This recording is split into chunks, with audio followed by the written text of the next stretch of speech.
जितनी दूर तक तुम्हारी कल्पना जा सकती है उससे आगे का है, और उसके आगे का हमें कुछ चाहिए, क्योंकि कल्पना जितनी भी दूर तक जाती है अपने साथ कचरा ही लेकर वापस आती है। ब्रह्म सत्य हो ना हो हमारे लिए आवश्यक जरूर है, क्योंकि ब्रह्म के अतिरिक्त जो कुछ है वो तो काम आता दिख नहीं रहा, और ब्रह्म सिर्फ उन्हीं के लिए है जिन्हें ब्रह्म के अतिरिक्त जो कुछ है वो काम आता ना दिख रहा हो। ये बात समझिएगा अच्छे से। अगर आपको संतुष्टि वहीं मिल गई है जहां तक आपकी कल्पना जाती है,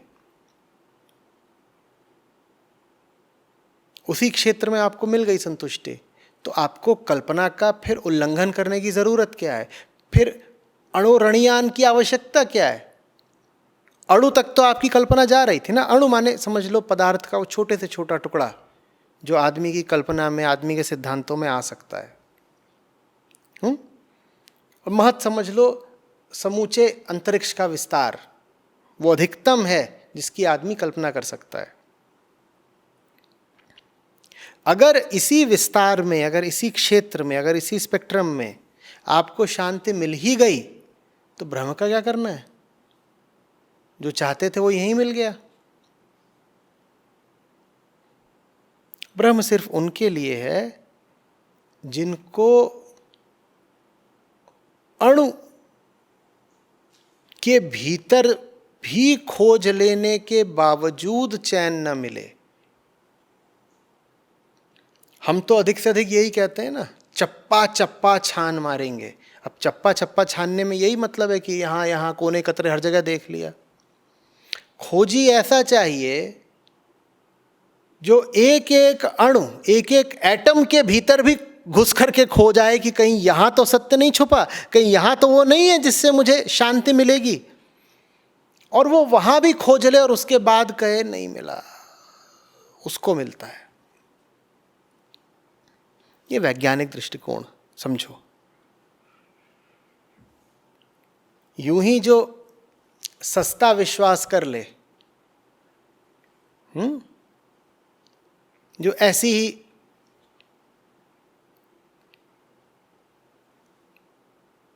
कहीं सुनी धारणा पर चलता हो, बस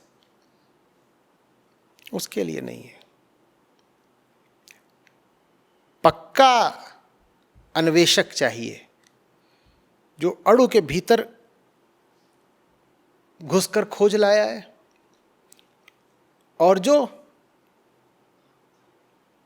बिल्कुल बाहर तक निकल गया है। वो कह रहा है बताओ कहां है, बात क्या है, सच्चाई क्या है। जहां कहीं भी पदार्थ है मैं पूरा उसको जानना चाहूंगा।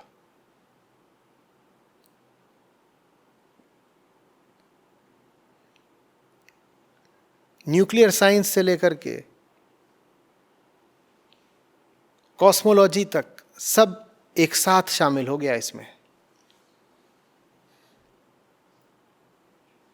माने ब्रह्म बस उनके लिए है जिनको सबसे पहले इस दुनिया की जानकारी गहराई से हो। और उससे मेरा मतलब सूचना इत्यादि नहीं है कि सिकंदर ने किस साल भारत पे आक्रमण करा था।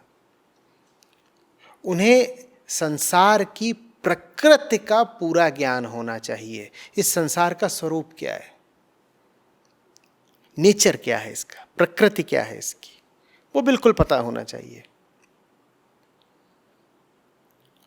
जो उतनी गहराई से पता करता है, सिर्फ वही गहराई से निराशा पा पाता है।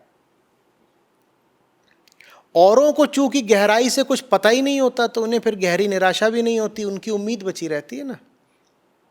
भाई तुम गए ही नहीं अणु के भीतर खोजने के लिए,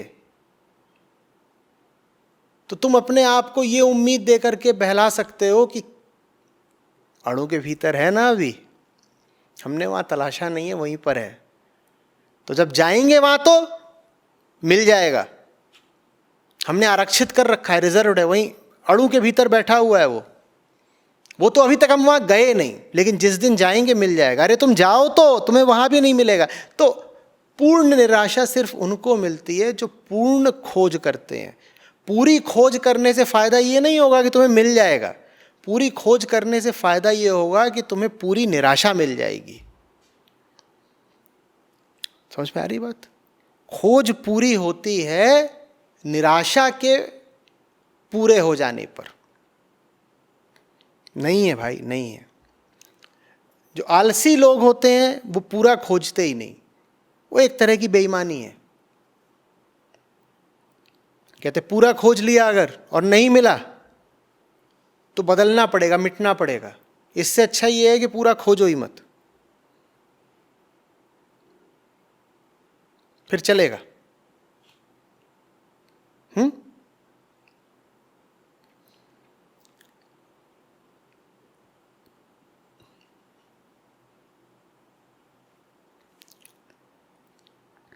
कोई कीमती गहना घर में खो गया है,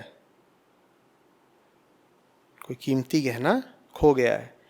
घर के नौकर से कहा गया है कि खोजो ज़रा। ये रात में बहुत देर से पता लगा कि वो गहना खो गया है। मान लो कोई अंगूठी है, आधी रात के बाद पता चला अरे अंगूठी कहाँ है। तो नौकर सोने जा चुका था, उसको जगाया गया, कहा हम भी खोज रहे हैं, तुम भी खोजो। खोज रहा है।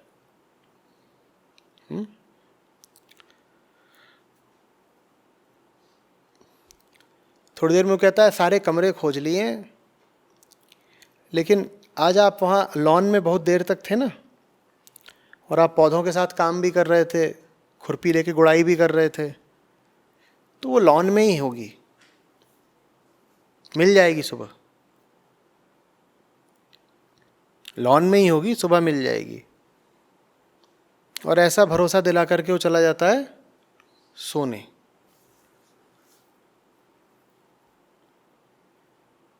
उसके लिए बहुत ज़रूरी है ये आशा बना करके रखना कि अंगूठी लॉन में ही कहीं इधर उधर गिरी हुई है, सुबह मिल जाएगी। ये आशा बनाकर रखनी क्यों ज़रूरी है? ताकि वो सोने जा सके। अगर लॉन में खोज ली और नहीं मिली फिर क्या होगा? फिर तो रात भर ढूंढाई चलेगी, सड़क पे ढूंढाई चलेगी, पूरे मोहल्ले में ढूंढाई चलेगी, रात भर सोने को नहीं पाओगे। अगर सोना है तो एक ही तरीका है, चीज़ तो मिली नहीं है, सोना फिर भी है। चीज़ मिली ना हो फिर भी चैन की नींद सोना चाहते हो, तो तरीका क्या? अपने आप को बोल दो मिली तो नहीं है पर है वहीं पर, तो जब चाहेंगे खोज लेंगे। लेकिन अगर तुमने खोज लिया तो मुसीबत में पड़ जाओगे, क्योंकि खोजने जाओगे पाओगे नहीं, अंगूठी लॉन में है नहीं। हम भरोसा यही दिलाए हुए हैं कि अंगूठी लॉन में है। इसीलिए आम आदमी कभी भी किसी भी चीज़ को गहराई से परखता ही नहीं है। वो यही मानता है, अपने आप को यही मनवाए रहता है कि मेरे ही घर का लॉन है और उसमें मेरी वो अंगूठी पड़ी हुई है। हाँ, अंगूठी कीमती है लेकिन अपने ही लॉन में है, कहीं गई थोड़ी है। जब जी चाहेगा अंगूठी उठा लेंगे, यहीं सामने लॉन में है। तुम जिन भी चीज़ों को कीमती मानते हो, बताओ वो तुमको पूरी तरह उपलब्ध है या उनकी बस उम्मीद है या कल्पना भर है? कभी परख के देखा है कि वो चीज़ें वास्तव में तुम्हारे पास हैं भी क्या? तुम्हारे लिए उदाहरण के लिए बहुत कीमती है बात है सुरक्षा। हम रिश्ते बहुत सारे बनाते ही ये सोच के हैं कि इनसे सुरक्षा मिलेगी। हम कहते हैं ये सब आड़े वक्त पर हमारे काम आएंगे, है ना? क्यों? बहुत सारे लोग तो शादी भी यही बोल के करते हैं कि बुढ़ापे में कोई रहेगा देखभाल करने के लिए। दोस्त यार भी ऐसे ही बनाए जाते हैं कि कौन काम आ जाएगा। यहां परखा तो कभी गया नहीं है, बस अपने आप को ये बता दिया गया है कि जब चाहेंगे हमें इनसे मदद मिल जाएगी, जब चाहेंगे लॉन से अंगूठी उठा लेंगे। हम जब चाहेंगे इनसे हमें मदद मिल जाएगी, जब चाहेंगे हम लॉन से अंगूठी नहीं, मदद जैसे नहीं है लॉन में अंगूठी, कोई ही होता है जो बिल्कुल परखने जाता है कि मेरे रिश्ते क्या मुझे वाकई वो दे पाएंगे जो मैं इनसे उम्मीद लगाए बैठा हूं चुपचाप मन में। और जब वो परखता है तो उसको पता चलता है लॉन में अंगूठी नहीं है भाई। जैसे वाल्मीकि डाकू को पता चला था, उसने परख लिया, एक दिन पत्नी को पकड़ ही लिया। कहते हैं कोई ऋषि जा रहे थे जंगल से, उनको लूटने की कोशिश करी। ऋषि बोले लूट ले, लेकिन जिनके लिए लूट रहा है तेरे काम नहीं आने के। डाकू बोला अगर आपकी बात सही है, वाल्मीकि बोला आपकी बात सही है, तो आपको ससम्मान जंगल से बाहर निकालने की जिम्मेदारी मेरी है, लेकिन अगर आपकी बात गलत है तो सर कटेगा आपका। उनको बोलता यहीं रुको, 2-4 लोगों से अपने वहीं पकड़वा के बोले यहीं रुके रहो, मैं घर जा रहा हूँ, पता करके आता हूँ इन्होंने जो बोला सही है कि नहीं। घर जाता है, पत्नी को पकड़ता है, बोलता है बता ये जो मैं पाप कर रहा हूँ मेरे साथ नर्क जाएगी। पत्नी में भी ना जाने कहाँ से ईमानदारी आ गई उस क्षण। वो बोलती है नर्क छोड़ दो, इन सब पापों के लिए तुम जेल जाओगे, मैं तो भी नहीं साथ जाऊं। पता चल गया कि लॉन में अंगूठी नहीं है बाबा। इतने दिनों तक माने ही बैठे थे कि अपना ही लॉन है, अपनी ही अंगूठी है। नहीं है।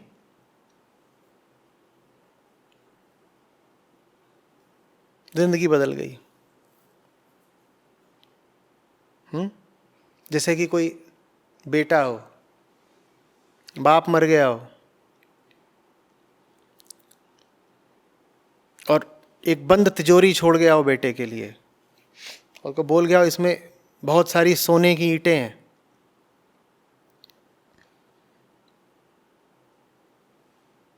निकाल लेना जब जरूरत होगी। और अब बेटा बिल्कुल काहिल हो गया है और जितना पैसा तिजोरी से बाहर है वो सारा फूंक रहा है दबा करके, बिल्कुल अय्याशी में। कुछ काम धाम नहीं, सिर्फ अय्याशी। क्या भरोसा है उसको? तिजोरी में सोने की ईंट है और तिजोरी की चाबी कहीं इधर उधर रखी हुई है। वो खोल करके जांचना भी नहीं चाहता कि अंदर है कि नहीं। तेरे बाप जी बोल गए होगा ही होगा। एक दिन कोई कोची करता है कि देख तो ले तिजोरी। वो खोलता है, देखता है ईंट तो है, वो ईंट ही है बस। लेकिन बापराम ईंटें रख गए हैं 2-4 तिजोरी के अंदर। अब जिंदगी बदलनी पड़ेगी ना, क्योंकि अब निराशा आ गई। वो निराशा हम आने नहीं देते। हम अपने आप को पता ही नहीं लगने देते कि लॉन में अंगूठी नहीं है, क्योंकि उसके बाद मेहनत करनी पड़ेगी। इस लड़के को अब मेहनत करनी पड़ेगी। डाकू वाल्मीकि को जिंदगी बदलनी पड़ी थी। उपनिषदों का काम है हमें झूठ के प्रति निराश कर देना। इतना ही मत कह दो कि ये जो ग्रंथ हैं ये तो बड़ा निराश कर देते हैं। साथ में ये भी बताओ किसके प्रति निराश करते हैं तुमको। झूठ के प्रति निराश करते हैं ना। जो सोना तुम्हारी तिजोरी में है ही नहीं उसके प्रति निराश करते हैं ना। जब उस झूठे सोने के प्रति निराश हो जाओगे तो फिर संभावना बनेगी कि अब जीवन में असली सोना कमा पाओ। समझ रहे हो ना? जब लॉन में अंगूठी के होने की कल्पना से आजाद हो जाओगे, निराश हो जाओगे, तब संभावना बनेगी कि खोज पाओ कि वास्तव में अंगूठी कहां पर है। जो चीज है ही नहीं उसको सच मान करके जो जी रहा हो उसको कैसे कोई सुख मिलेगा? इसी को तो माया कहते हैं। माया का अर्थ है उसको अस्तित्वमान मान लेना जो है ही नहीं। जो है ही नहीं उसकी हस्ती को सच मान लेना ही माया है। 50 चीजें हैं जिन पर हमारा जीवन आधारित है, हम उन्हें कभी परखते नहीं। हो सकता है कि हम अपने व्यवसाय में बड़े जिज्ञासु किस्म के आदमी कहलाते हों, ज़बरदस्त तरीके के प्रश्न करते हों। कोई आप कॉरपोरेट जॉब करते हैं, वहाँ आपका काम ही है ये कि आप गहरे तीखे सवाल पूछें। खेद की बात यह है कि उतने ही सूक्ष्म पैने सवाल हम कभी अपने व्यक्तिगत जीवन में नहीं पूछते, ना हम उनसे पूछते हैं जो हमारे निकट के लोग हैं, और अपने आप से पूछने का तो सवाल ही नहीं पैदा होता। समझ में आ रही बात? वो सवाल बहुत ज़रूरी है पूछे जाएं, ताकि हम जिन झूठे आधारों पर जी रहे हैं उनसे हमें आज़ादी मिले। एक बार को झटका लगता है, निराशा होती है, अफसोस होता है, ज़िंदगी की नींव हिल जाती है बिल्कुल, लेकिन फिर उसके बाद नया भवन खड़ा होता है। जो चीज़ जर्जर है उसमें तुम रह तो वैसे भी सकते नहीं है, रह सकते हो। एक जर्जर सी इमारत है, वो खड़ी हुई है, उसको देख करके तो ऐसा लगता है वो इमारत है। बाहर से हो सकता है तुमने लीपा पोती करा दी उसमें, तो देखने से कैसा लग रहा है कि वो भैया इमारत है, और तुम अपने आप को दिलासा दिए हुए हो मेरे पास है, मेरे पास है। वही लॉन में अंगूठी है, तुमने अपने आप को दिलासा दे रखी है ताकि तुम्हें श्रम न करना पड़े, मेरे पास इमारत है। रह सकते हो उसमें। जो लॉन में अंगूठी है उसको बेच करके पैसा कमा सकते हो, उस इमारत में तुम रह नहीं सकते क्योंकि वो इस काबिल नहीं है कि उसमें रह सको। लॉन में जो अंगूठी है उसको बेच के कुछ कमा नहीं सकते क्योंकि लॉन में अंगूठी है ही नहीं। तो वैसे भी ये जो चीज है वो तुम्हारे किसी काम की तो है नहीं, इसको अगर ढहा दिया ऋषियों ने तो कुछ बुरा करा तुम्हारे साथ। वो जो लॉन में अंगूठी थी जिसके प्रति ऋषियों ने तुम्हें निराश कर दिया, अरे बाबा वो थी कहां? पर तुम अभियोग ये लगाओगे कि मेरे लॉन में अंगूठी थी और मैं तो बड़ा खुश रहता था, इन ऋषियों ने आकर के साबित कर दिया कि कोई अंगूठी नहीं है, बड़े बुरे हैं। थी कब अंगूठी? तुम कह रहे हो इन्होंने मेरी अंगूठी छीन ली, वो तुम्हारी कल्पनाओं में थी, तुम्हारी कल्पना छीन ली ना, तुम्हारा झूठ छीन लिया। अंगूठी नहीं छीन ली क्योंकि अंगूठी तो तुम्हारे पास कभी थी ही नहीं। लोग आते हैं कहते हैं आचार्य जी जब से उपनिषद पढ़े तब से वो संबंधों में दरार आने लग गई है। दरार कैसे आएगी? हवा में कभी दरार आते देखिए? कुछ होगा तो ना दरार आएगी। वो संबंध थे ही नहीं, काल्पनिक थे। दरार क्या है? तुम माने बैठे थे कि लॉन में अंगूठी है, तुम माने बैठे थे कि कोई संबंध है। वो जो तुम्हारी झूठी मान्यता थी अध्यात्म ने वो तोड़ी है। तुम्हारा संबंध थोड़ी तोड़ दिया अध्यात्म ने। अध्यात्म तो सुंदर और सुदृढ़ संबंध बनवाता है, वो तो सिर्फ झूठ को तोड़ता है, और झूठ माने जो है ही नहीं। तो जो संबंध था ही नहीं उसके न होने को अगर उजागर कर दिया उपनिषदों ने तो तुम्हारे साथ बुरा करा कि अच्छा करा? एक खोखली जर्जर इमारत, उसमें रंग रोगन करा करके तुम खुश होते रहते थे कि मैं तो देखो इस इमारत का मालिक हूं। उससे तुम्हें मिल क्या रहा था? बस एक झूठा आश्वासन। रह सकते थे उस इमारत में, एक रात भी सो सकते थे, उसकी छत पे बैठ सकते थे। दिल ही दिल में तुम्हें पता तो था ही कि इस इमारत की हैसियत क्या है। उसके आसपास भी टहलते तो जरा 10 फीट की दूरी बना के, क्या पता कब कौन सा ईंटा गिर पड़े। ऋषियों ने आके इमारत गिरा दी, अब कम से कम नई नींव खुदेगी, नई इमारत खड़ी होगी। लेकिन कृतज्ञ होने की जगह हम क्या कहते हैं? अरे मेरा ताजमहल गिरा दिया। ताजमहल नहीं था, हवा महल था। महल ही नहीं था, कुछ नहीं था वो।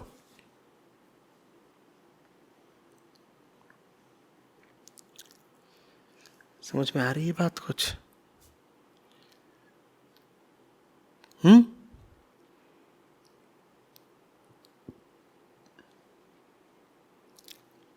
असत्य के प्रति, झूठ के प्रति निराश हो जाना बहुत जरूरी है। जब तक झूठ से ही आशा लगी हुई है सच की, तब तक सच न तुम्हें चाहिए न तुम्हें मिलेगा।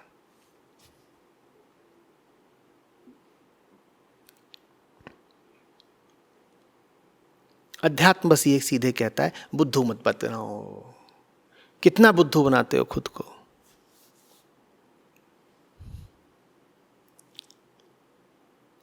ये जैसे समझ लो कि प्रथम श्लोक है, क्या? कितना बुद्धू बनाते हो खुद को।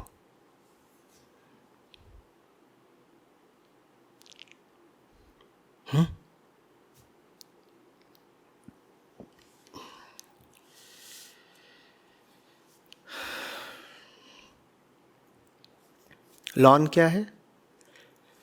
अतिशय सूक्ष्म से अतिशय वृहद के बीच में जो कुछ भी आता है वो लॉन है, वहां अंगूठी नहीं है। तो ऋषि कह रहे हैं कि सत्य सूक्ष्म से भी सूक्ष्मतर और बृहद से भी बृहदतर है। माने तुम्हारे लॉन से बाहर है अंगूठी बाबा, ये लॉन है। जितना इस मेज की सतह है ये क्या है? लॉन। इधर मामला सूक्ष्म सूक्ष्म और सूक्ष्म होता जाता है और उधर मामला महत महत और महत होता जाता है। तुम सोच रहे हो यहीं पर है वो जो मुझे चाहिए मूल्यवान की अंगूठी। ऋषि कह रहे हैं ना, अणु रणियान, अणु से भी छोटा है उस तरफ होगा, या महतो महीयान, महत से भी महत है तो उस तरफ होगा, यहाँ तो नहीं है। और ये क्या? ये हमारा संसार है। हम कह रहे हैं यही मिल जाएगा, यहाँ नहीं मिलना है, यहाँ नहीं है। मानो तो यहाँ नहीं है।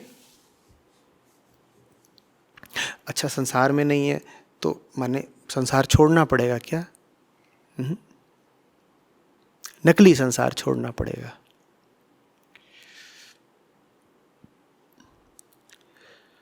तुम जैसे हो, तुम्हारे सामने ऐसी मेज रहेगी। तुम और मेज एक हो, तुम और मेज एक हो। ये बहुत मूलभूत सिद्धांत है। कंप्लीट सब्जेक्टिविटी, माने ऑब्जेक्ट कुछ होता ही नहीं, सब्जेक्ट ही सब कुछ है। विषय कुछ नहीं होता, विषयता ही सब कुछ है। तो ये जो मेज है ऑब्जेक्ट, ये इस सब्जेक्ट का ही प्रक्षेपण है, प्रोजेक्शन है। तो मेज नकली है ना, झूठी है ना, मेज में सच नहीं है। माने कौन झूठा है? मैं झूठा हूं। जब तक मैं हूं तब तक मेज मेज रहेगी। मेज में अगर सच है, इसका मतलब सच कहां नहीं है? मुझ में सच नहीं है। तो ऐसा नहीं है कि ऋषि तुमसे कह रहे हैं कि इस मेज में नहीं है, दूसरी मेज ले आओ, वहां मिल जाएगा। इस संसार में नहीं है, चलो संसार बदल लो। इस घर में नहीं है, चलो घर बदल लो। इस शहर में नहीं है, चलो शहर बदल लो ना। तुम जैसे हो, तुम अपने सामने अपने जैसी ही मेज रखोगे। इस मेज में नहीं मिल रहा, माने समझ लो तुम ही गलत हो। तो बदलना किसको है? मेज को। मेज के इस सिरे के पार जाना है, मेज के उस सिरे के भी पार जाना है, माने अपने सिरों के पार जाना है, अपने पार जाना है। बाहर ढूंढने से नहीं मिलेगा। कितनी भी मेजें बदलते रहो, कोई लाभ नहीं। समझ में आ रही है बात? तो स्वयं को बदलना होगा, अन्यथा जगह बदलते रहो, संसार बदलते रहो, कोई लाभ नहीं होगा। और हम डरते क्या हैं? हम कहते हैं कि ऋषि तो कह रहे हैं संसार में है नहीं, तो क्या संसार छोड़ दें, वैराग्य ले लें, जाएं तो जाएं कहाँ? ऐसे तो सब लोग छोड़ के जाने लगे तो आदमी की प्रजाति का क्या होगा? लोगों को ऐसे ऐसे सवाल उठते हैं।